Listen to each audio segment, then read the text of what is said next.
Assalamualaikum warahmatullahi wabarakatuh. Salam dan bahagia.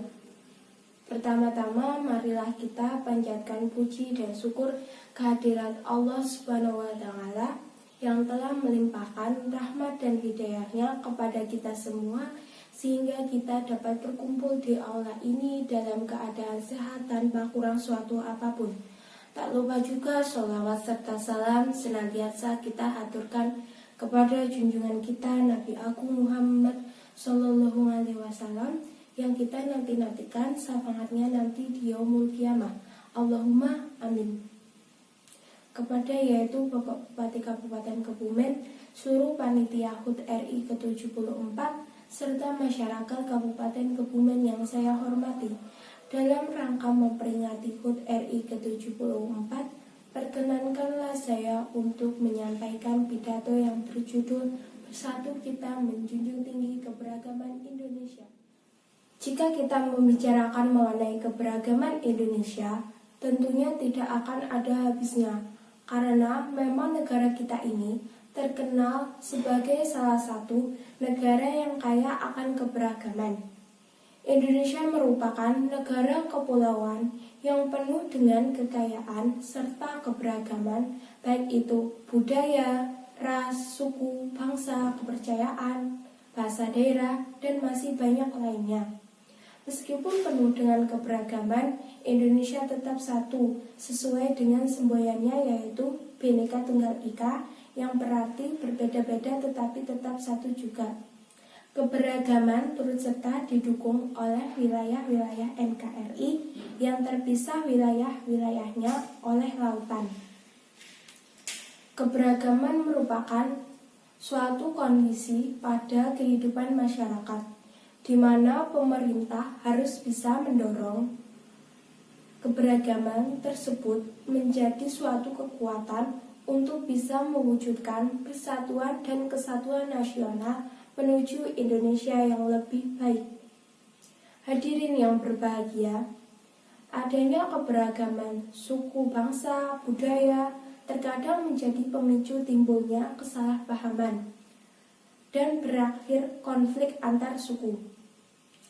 Konflik tersebut tentunya akan menimbulkan dampak negatif bagi kerukunan rakyat berbudaya, di mana kita rakyat Indonesia yang memiliki begitu banyak keberagaman tidak merasa damai dalam menjalankan budaya kita sendiri.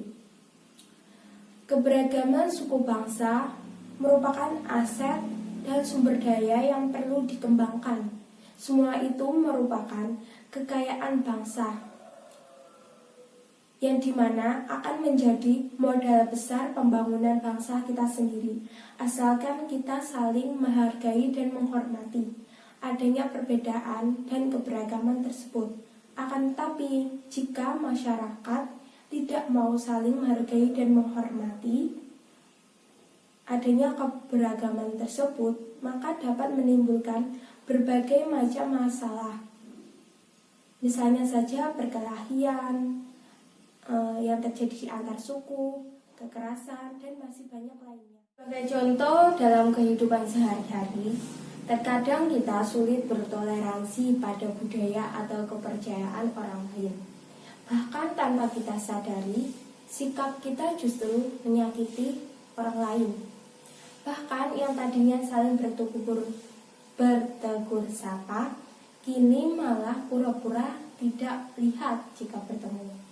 Dan jika masalah ini dibiarkan berlarut-larut, bukan tidak mungkin jika suatu hari akan timbul perpecahan. Dapat kita lihat bahwasannya kemampuan menerima perbedaan sangat mendukung perkembangan diri.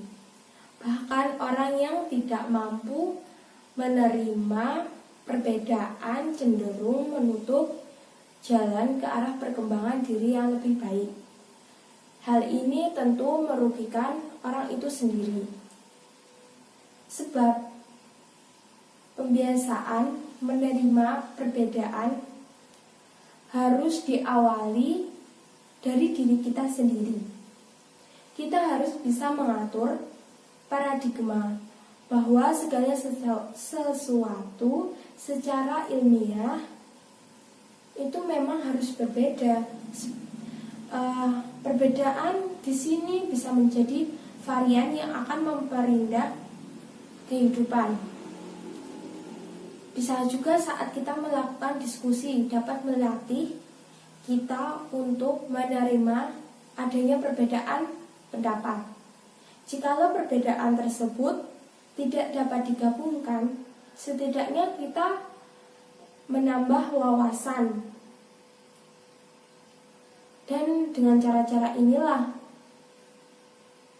dapat membentuk pribadi, budaya, dan karakter bagi pelajar nantinya yang kelak akan menjadi penerus. Kita patut berbangga dengan keberagaman ras, suku, dan budaya yang terdapat di negara kita.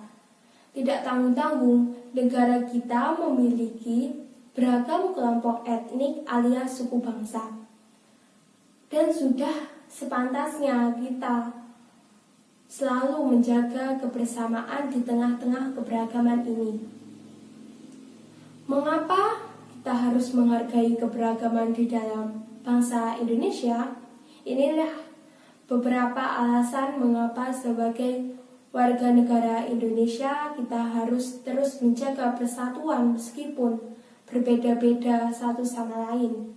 Dikarenakan banyaknya ras, suku, budaya, dan agama di Indonesia yang salah satunya merupakan bukti sejarah terbentuknya negara kita.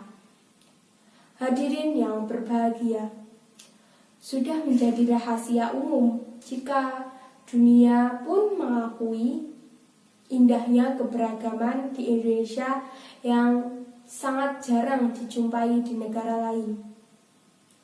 Oleh karena itu, sudah sepantasnya kita turut membantu menjaga ciri khas negara Indonesia ini, meskipun masyarakatnya hidup di tengah-tengah keberagaman, tetapi kita harus tetap rukun.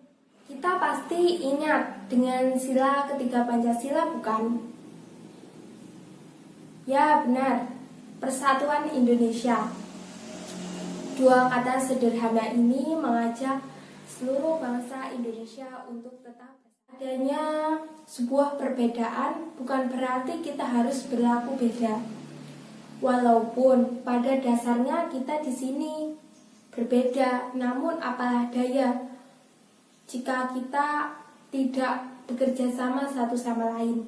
Untuk itu, marilah kita jadikan keberagaman yang ada di Indonesia ini menjadi salah satu alat perekat untuk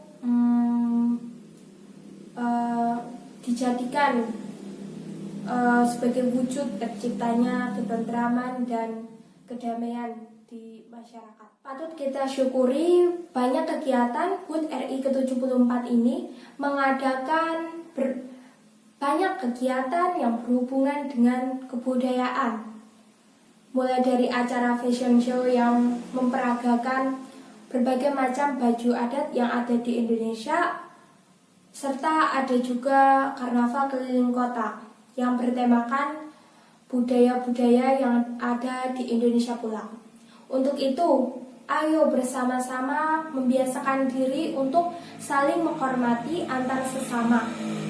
Jika hal ini sudah dilaksanakan, perpecahan akibat adanya keberagaman yang ada dapat diminimalisir semaksimal mungkin. Hadirin yang berbahagia, semoga apa yang saya sampaikan dapat bermanfaat dan memotivasi kita semua untuk menjunjung tinggi keberagaman yang ada. Demikianlah pidato singkat dari saya. Jika ada tutur kata yang kurang berkenan, saya mohon maaf. Atas perhatiannya saya ucapkan terima kasih. Akhirul kalam. Wassalamualaikum warahmatullahi wabarakatuh.